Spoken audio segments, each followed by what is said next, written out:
Viewers, एक नई video के साथ आपके सामने हाजिर हैं। उम्मीद आप सब खैरियत से होंगे।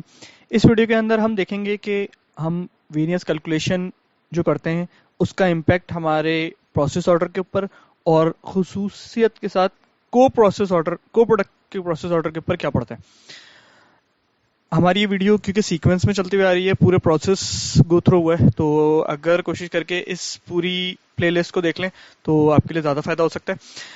हमने सब अभी रिसेंट जो है वो CO8B की स्क्रीन चलाई, CO8B का टी कोड रन किया। CO8B के टी कोड रन करने के बिना पर वो उसने एक्चुअल कॉस्ट कैलकुलेट करी। उस कॉस्ट को किस तरीके से कैलकुलेट किया वो हम अपनी पिछली वीडियो के अंदर डिस्कस कर चुके हैं। ठीक है, मैं यहाँ पे छोटी सी समरी बता दूं कि जितने मटेरियल ऑर्डर के ऊपर इशू हुआ उसकी कॉस्ट, जितनी एक्टिविटीज ऑर्डर के ऊपर एक्चुअलाइज हुई उसकी कॉस्ट, और उसमें से लेस कर दिया हमने बाय प्रोडक्ट की कॉस्ट। ठीक है, तो ये एक्चुअल कॉस्ट बन गई। ये एक्चुअल कॉस्ट को उसने डिवाइड किया तमाम को प्रोडक्ट्स पे। ठीक है, अगर ये को प्रोडक्ट नहीं होती तो वैसे तो हम ये टी कोड रन ही नहीं करते, मगर अगर वो उस वक्त सेटलमेंट इस तरह होती कि ये पूरी की पूरी कॉस्ट किसी एक मटेरियल के ऊपर सेटल हो जाती। अभी क्या हो रहा है कि वो हमारी कॉस्ट जो है वो मल्टीपल मटेरियल्स के ऊपर सेटल हो रही है। ठीक है, और किस रेशियो से हो रही है ये हमारा वो स्ट्रक्चर है, अप्रोक्सीमेट स्ट्रक्चर। ठीक है, जो हमने मटेरियल मास्टर में डिफाइन किया हुआ होता है। ठीक है, तो उसकी बेसिस पे हमारी ये कॉस्ट डिवाइड हो जाती है। अब जब ये कॉस्ट 8CO8B की स्क्रीन के वक्त जब कैलकुलेट होती है तो ये इसको वो अपने पास सेव करवा लेता है। ठीक है, उसके बाद अगर हम COR3 या KKBCORD की स्क्रीन देखते हैं तो हमें इस कॉस्ट का, इस कैलकुलेटेड कॉस्ट का इम्पैक्ट कहीं नजर नहीं आता। ठीक है, तो उसका इम्पैक्ट हमें कब नजर आएगा, जब हम KKS2 की टी कोड रन करेंगे, यानी कि हम अपना वेरिएंस कैलकुलेट करेंगे KKS2। ठीक है, KKS2 में मैं अपना ऑर्डर डालता हूँ, period, physical year, all target versions, test run और डिटेल लिस्ट पे चेक लगा के मैं इसको एग्जीक्यूट करता हूँ। तो ये मैं अपनी कॉस्ट कॉपी कर, वो अपनी पूरी स्क्रीन कॉपी करके मैं यहाँ लेकर आ जाता हूँ। ठीक है, तो ठीक है, ये हो गया। अच्छा देखिए, बल्कि मैं इसको एक काम करता हूँ, मैं इसको टेस्ट रन से भी हटाता हूँ और मैं इसको डायरेक्ट पोस्ट करवा देता हूँ। ठीक है, डायरेक्ट पोस्ट करवाने के बाद COR3 की स्क्रीन पे आते हैं, मैं अपना ऑर्डर डालता हूँ, गो टू में जाके कॉस्ट एनालिसिस पे जाता हूँ। देखें, इस स्क्रीन के ऊपर अभी तक तमाम एक्चुअल कॉस्ट ही पड़ी हुई है। ठीक है, कोई भी डिफरेंस जो हुआ है वो मैं इसको डिटेल में एक्सप्लेन करने के लिए मैं इसको उठा के ले ही आता हूँ यहाँ पे। ठीक है,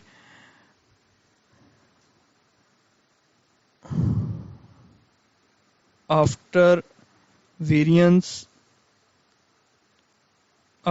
कैलकुलेशन। ठीक है, इसको थोड़ा सा डाटा को मैं बना लूं ताकि समझाने में आसानी रहे। नॉर्मली वीडियोस में ये हो रहा था कि मैं ये वाले काम सारे मैं पहले से करके रखता था तो जल्दी हो जाता था। ठीक है, ये मैं अभी फिलहाल भूल गया इसको करना, तो खैर थोड़ा सा वेट। अच्छा, ये आफ्टर वेरिएंस रन करने के बाद हमारी जो KKBCORD या फिर हम COR3 से कॉस्टिंग का जो एनालिसिस करते हैं उसका ये, अब देखें इसमें हम क्या चीज नोट करते हैं कि टारगेट कॉस्ट पूरी की पूरी सब जीरो हो गई। ठीक है, इससे पहले जो है वो प्रोडक्शन ऑर्डर चलाने के बाद और वेरिएंस से पहले, CO8A की स्क्रीन चलाने के बाद और वेरिएंस से पहले हमारी ये स्क्रीन का व्यू कुछ इस किस्म का था।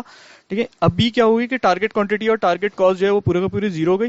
अच्छा, एक्चुअल में मेरी पहले यहाँ पे कोई कॉस्ट नहीं आ रही थी इम्प्योरिटीज और वीट वगैरह पे।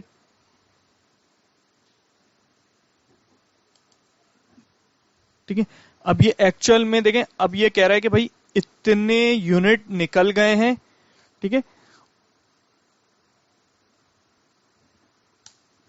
ये देखें, ये यूनिट निकले हैं, इनकी ये कॉस्ट है।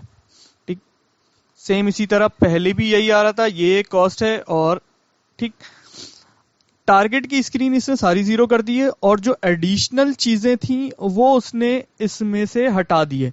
इम्प्योरिटीज मेरा ख्याल है हटा दिया है, और 1 2 3 4 5 यानी कि 5 ही मटेरियल रखे हुए हैं, इम्प्योरिटीज और एक और कोई चीज आई थिंक हटा दी है इसने, वीट हटा दिया। ठीक है, हाँ, सेमी जो जो एक्स्ट्रा चीजें थी, मतलब जो एक्चुअल में कोई क्वांटिटी जिसकी नहीं थी मौजूद, इसने वो चीजें हटा दी हैं, बाकी जिसमें एक्चुअल में वैल्यूज मौजूद थी सिर्फ इसने वो रखी है, बाकी चीजें हटा दी। ठीक है। अच्छा, अब हम इस स्क्रीन को देख के हम यहाँ पे ये समझ सकते हैं कि हमारी मैदे की कॉस्ट 25,000 क्वांटिटी की ये बन चुकी है, आटे की इसी तरह ये बन चुकी है, ये हमारे एक्चुअल कॉस्टेड है। ठीक है। अब हम एक चीज ये देख लेते हैं कि CKM3N की स्क्रीन पर क्या इफेक्ट हुए हैं।